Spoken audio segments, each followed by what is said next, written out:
Hello everyone, मैं आशा करती हूँ आप सभी ठीक होंगे। मैं काजल धामी आप सभी का स्वागत करती हूँ आपके अपने चैनल पीपल टीचर में। आज की इस वीडियो से मैं आप लोगों के लिए सीटेट 2022 की तैयारी को ध्यान में रखते हुए पर्यावरण अध्ययन, जिसको हम एनवायरमेंटल स्टडीज़ के नाम से भी जानते हैं, जो कि सीटेट पेपर 1 में हमें पूछा जाता है, इसकी वीडियो सीरीज़ मैं आप लोगों के लिए शुरू कर रही हूँ। और आज की वीडियो आप लोगों के लिए बहुत अहम वीडियो होने वाली है, जिसके अंदर आप यहाँ पे 2 मार्क्स यहाँ पे कवर कर लेंगे। जैसे कि हमें पता है कि सीटेट की परीक्षा में जो हमें पर्यावरण अध्ययन पूछा जाता है वो 30 अंकों का पूछा जाता है। और यकीन मानिए, इस वीडियो के अंत तक अगर आप बने रहें तो यहाँ पे आपके 2 नंबर जो है वो फिक्स हो जाएंगे। तो चलिए वीडियो शुरू करें। इसके अलावा मैंने आप लोगों के साथ सीटेट मैथ्स की भी यहाँ पे मैंने सीरीज शुरू की है। अगर आप लोगों ने वो वीडियो नहीं देखी तो आप वीडियो सेक्शन में जाएं, चाहे आप प्लेलिस्ट सेक्शन में जाएं, आपको वो वीडियो मिल जाएगी। यदि आप सीटेट 2022 की तैयारी कर रहे हैं तो आप मेरे साथ बने रहिए और इन सभी सीरीज के साथ अपनी तैयारी शुरू कर दीजिए। तो चलिए वीडियो शुरू करें। सबसे पहले अगर हम देखें, जो हमें पर्यावरण अध्ययन यहाँ पे सीटेट की परीक्षा में पूछा जाता है वो हमारा 30 अंकों का पूछा जाता है। और ये जो 30 अंक होते हैं ये यहाँ पे 2 अलग अलग भागों में विभाजित होता है, जिसमें से हम जो 15 नंबर होते हैं वो हम कंटेंट के पढ़ते हैं और 15 नंबर जो होते हैं हमारे पैडागॉजी यानी कि शिक्षा शास्त्र के पढ़ते हैं। अब देखिए, आप लोगों का सबसे पहले तो मैं ये डाउट क्लियर करना चाहती हूँ कि ये जो कंटेंट होता है इसका मतलब ये नहीं है कि हम सिर्फ और सिर्फ क्लास 3 से लेकर क्लास 5 तक की एनसीईआरटी को कवर कर लें। इसके अंदर काफ़ी सारी चीज़ें यहाँ पे ऐड की गई है जो हमारी सीबीटी मोड में परीक्षा हुई है। तो आपको क्लास 3 से लेकर क्लास 5 तक की एनसीईआरटी तो करनी ही है, पर साथ ही साथ आप लोगों को कुछ और बेसिक चीज़ें भी करनी है। और साइड बाय साइड आपको 6 to 8th क्लास की जो एनसीईआरटी की आपकी ज्योग्राफी की किताब होती है उसमें से कुछ ऐसे टॉपिक, चुनिंदा टॉपिक करने हैं जो कि आपका ईवीएस के सेक्शन में पूछे गए हैं। तो चलिए उन सभी चीज़ों को मैं आपके साथ डिस्कस करती हूँ। और जैसा कि मैंने कहा, इस वीडियो को देखने के बाद आपके 2 नंबर यहाँ पे कंफर्म हो जाएंगे। सबसे पहले आप यहाँ पे देखिए, अगर हम ईवीएस के सिलेबस की बात करें तो देखिए मज़ेदार बात क्या है कि सिलेबस से भी यहाँ पे आपका 1 नंबर का यहाँ पे क्वेश्चन तैयार हो जाता है। अब आप कहेंगे सिलेबस से कैसे? तो देखिए, जो हमें यहाँ पे थीम दे रखी है ईवीएस की, जो कि हमें प्राइमरी क्लासरूम में पढ़ाना है, यानी कि प्राथमिक कक्षा में जो हमें ईवीएस का शिक्षण करना है, जो हमें पर्यावरण अध्ययन का शिक्षण करना है, इसके लिए हमें थीम बना के दे रखी है। और ये थीम कौन कौन सी है, इनमें से कौन सी ईवीएस की थीम नहीं है, इससे संबंधित आपकी सीबीटी मोड में एक क्वेश्चन यहाँ पे देखने को मिला। तो चलिए जरा हम देखते हैं कि कौन कौन सी पर्यावरण अध्ययन की थीम है। अगर हम मेन थीम की बात करें तो मेन हमारी टोटल 6 थीम होती है।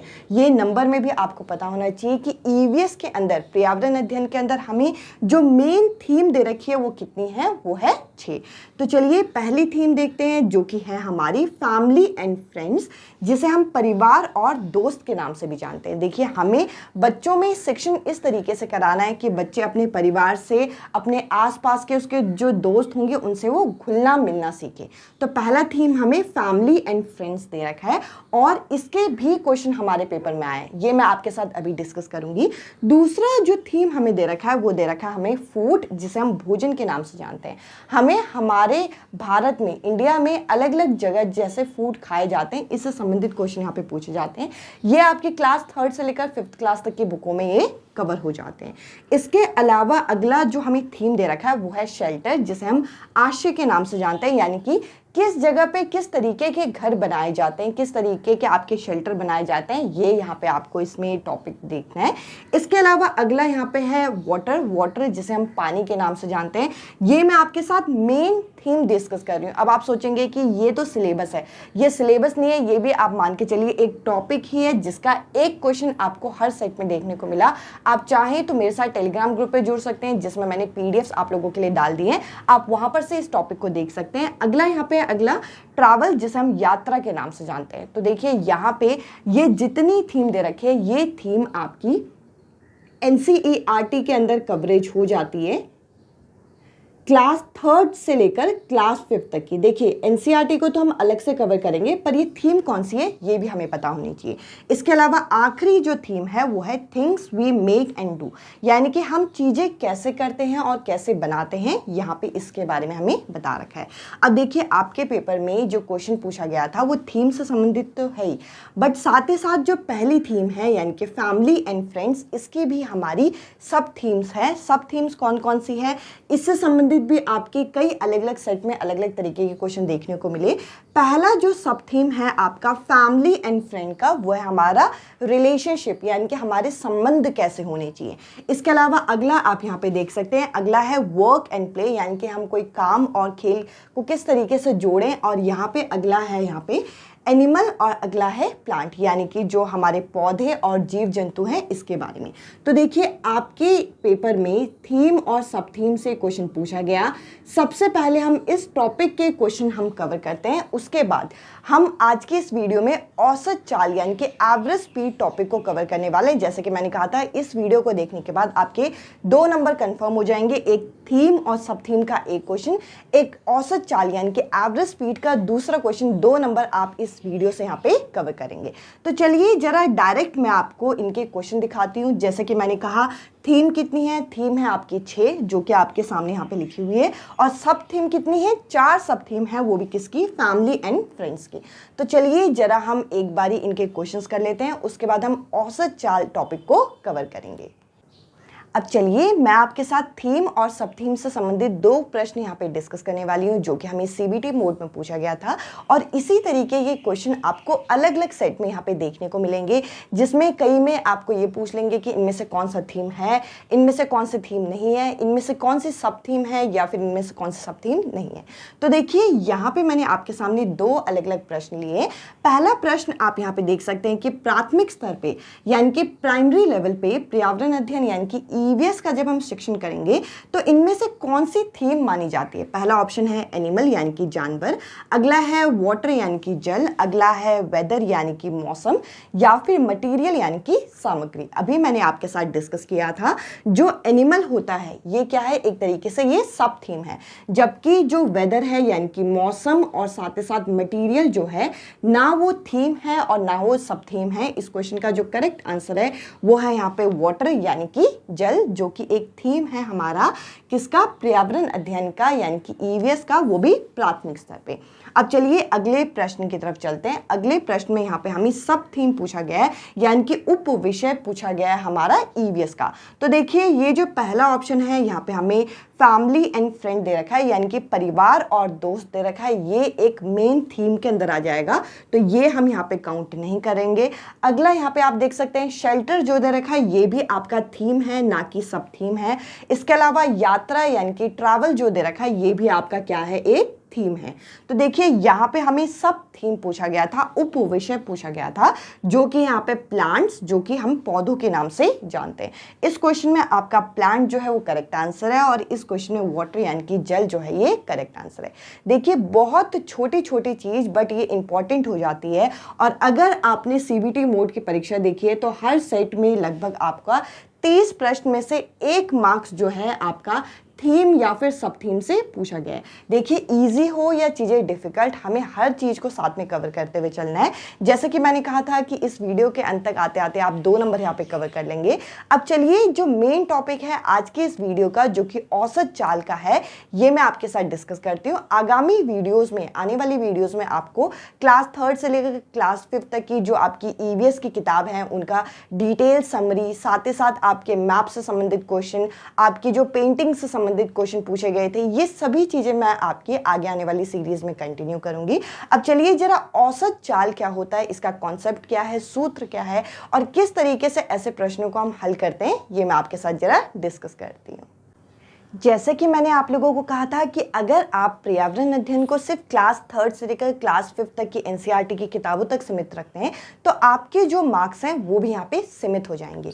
क्योंकि जब से ये सीबीटी मोड की परीक्षा हुई है, तब आपके ये जो क्वेश्चन के तरीके हैं यहाँ पे थोड़ा सा चेंज हुआ है। इसके अंदर बहुत सारी चीज़ें यहाँ पे पूछी गई हैं। देखिए एवरेज स्पीड, जिसे हम औसत चाल पूछते हैं, इसके क्वेश्चन तो पहले से ही पूछे जाते थे। इसके अलावा अगर आप देखेंगे तो यहाँ पे आपको जो डिस्टेंस है यानी कि दूरी, इससे संबंधित क्वेश्चन, साथ ही साथ आपके मैप से रिलेटेड क्वेश्चन, मैप वो भी आपका भारत का पूरा मैप, कौन सा जो स्टेट है किसके नेबरिंग है, इस तरीके के क्वेश्चन भी पूछे गए हैं। साथ ही साथ अगर हम और डिटेल में जाए हैं तो आपकी किस तरीके की पेंटिंग किस जगह पर इस्तेमाल की जाती है, यानी कि किस जगह पे बनाई जाती है। इसके अलावा आपके डांस फॉर्म से संबंधित, ये सारे क्वेश्चन आपको इस बारी सीबीटी मोड में देखने को मिले। तो देखिए एक एक वीडियो में मैं आप लोगों के साथ अलग अलग टॉपिक लेके आऊंगी जो कि मैं कवर करूंगी। अब देखिए आज के इस वीडियो में हम लोग यहाँ पे औसत चाल को भी एक बार देख लेते हैं। अब देखिए अगर हमें एवरेज स्पीड निकालना हो किसी भी चीज का, देखिए एक ट्रेन से संबंधित क्वेश्चन दे देते हैं कि एक व्यक्ति है जो कि ट्रेन में इस दिन बैठा और इस दिन उतरा, और जो ट्रेन है उसने इतना डिस्टेंस यानी कि इतनी दूरी तय की, तो उस ट्रेन का औसत चाल क्या रहा होगा। तो इस तरीके के क्वेश्चन आपके पूछे जाते हैं। अभी हम क्वेश्चन भी देख लेंगे। तो देखिए एवरेज स्पीड का जो सूत्र होता है, जो फॉर्मूला होता है वो क्या है, कुल दूरी अपॉन, यहाँ पे आपको कुल दूरी से क्या करना है, कुल समय को यहाँ पे भाग कर देना है, यानी कि total distance upon total time. अब देखिए ये फॉर्मूला जितना इजी दिख रहा है उतना इजी और इतना डायरेक्ट पूछा नहीं जाता। हर प्रश्न में आपको क्या है कि कुल दूरी यानी कि टोटल डिस्टेंस, तो आपको ये क्या करते हैं, ये दे देते हैं कि एक जगह से दूसरे जगह की जो कुल दूरी है वो इतनी है, पर समय के साथ यहाँ पे थोड़ा सा ट्विस्ट कर देते हैं।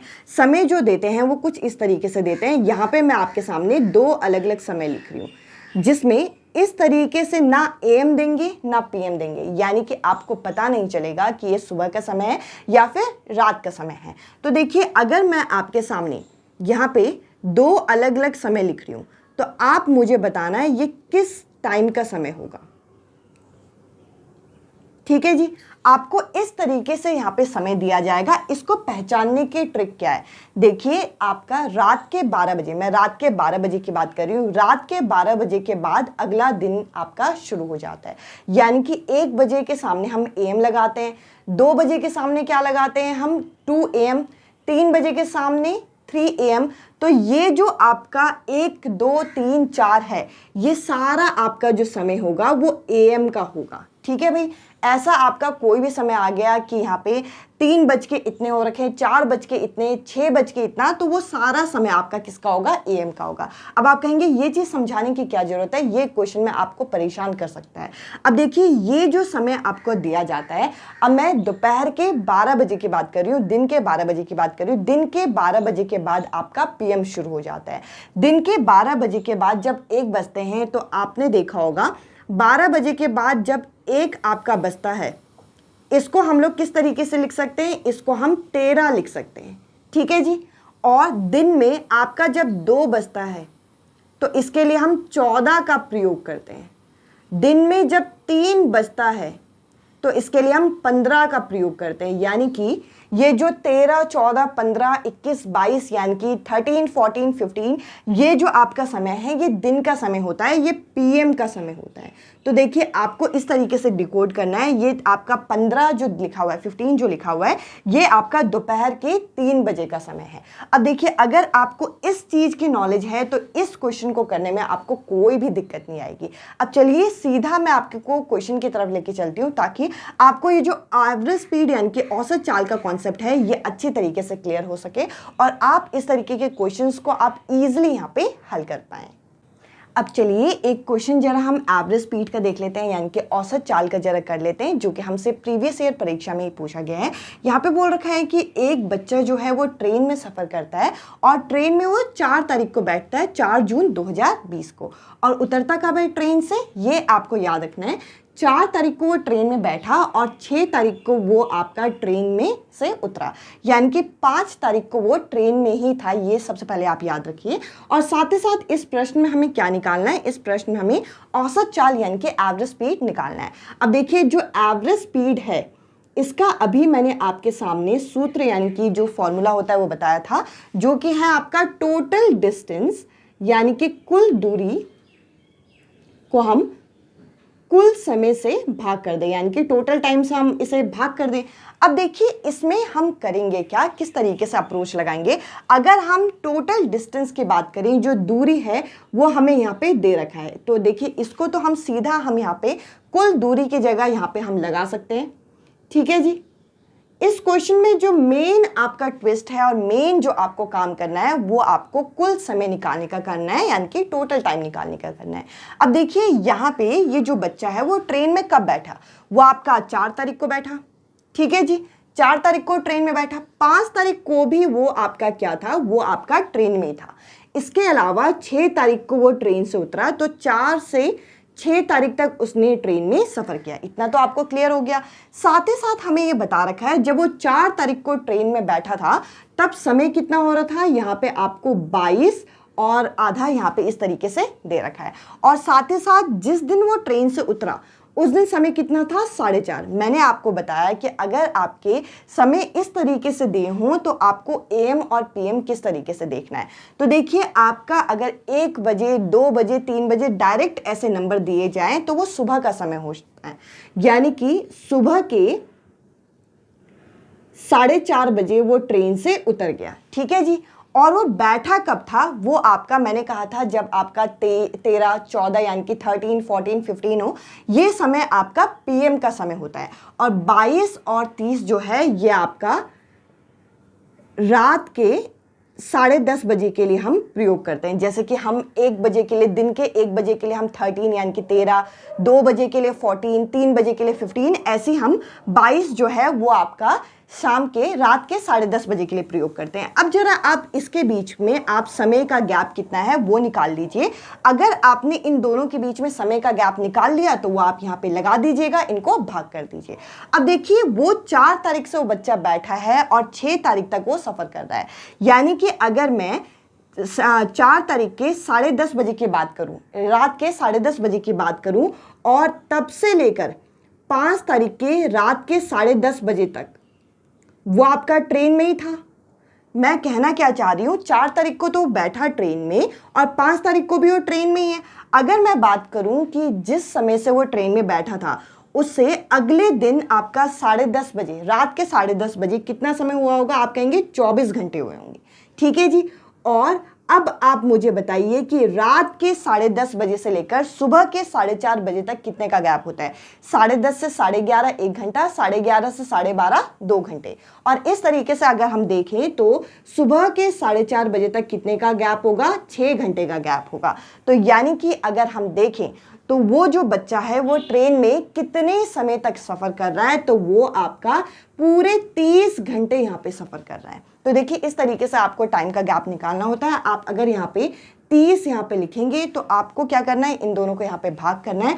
आप भाग करके देख लीजिएगा, लगभग इसका जो आंसर है आपका 38.5 किलोमीटर पर आवर आपका यहाँ पे आएगा। तो देखिए, इस तरीके से हम एवरेज स्पीड के जो क्वेश्चन हैं वो यहाँ पे सॉल्व करते हैं। आई होप ये जो क्वेश्चन मैंने आपके साथ डिस्कस किया ये आपको क्लियर हुआ होगा। इसके अलावा मैं आपके लिए एक स्क्रीन में यहाँ पे क्वेश्चन दे रही हूँ, आप उस क्वेश्चन को सॉल्व करिएगा और बताइएगा कि इस क्वेश्चन का क्या करेक्ट आंसर है। और साथ ही साथ आप लोग मुझे वीडियो के कमेंट सेक्शन में यहाँ पे फीडबैक दीजिए कि ये वीडियो आपको कैसे लगी। और अगर आपने जो आपकी CTET की मैथ्स की मैंने सीरीज कल से शुरू की है, अगर आपने उसका पहला पार्ट नहीं देखा तो आपको डिस्क्रिप्शन में भी उस वीडियो का लिंक मिल जाएगा। साथ ही साथ मैंने टेलीग्राम में भी लिंक डाल दिया है, टेलीग्राम का लिंक भी आपको डिस्क्रिप्शन में मिल जाएगा। इसके अलावा आप लोगों को जो प्लेलिस्ट सेक्शन है, मैंने वहाँ पे मैथ्स की अलग प्लेलिस्ट बना दी है, जल्दी मैं EVS की भी प्लेलिस्ट बना दूंगी, आप वहाँ से अपनी तैयारी शुरू कर सकते हैं। आज की इस वीडियो में इतना ही। अब मैं आपसे मिलती हूँ जल्दी ही अगली वीडियो के साथ, अगले टॉपिक के साथ। Bye bye, take care.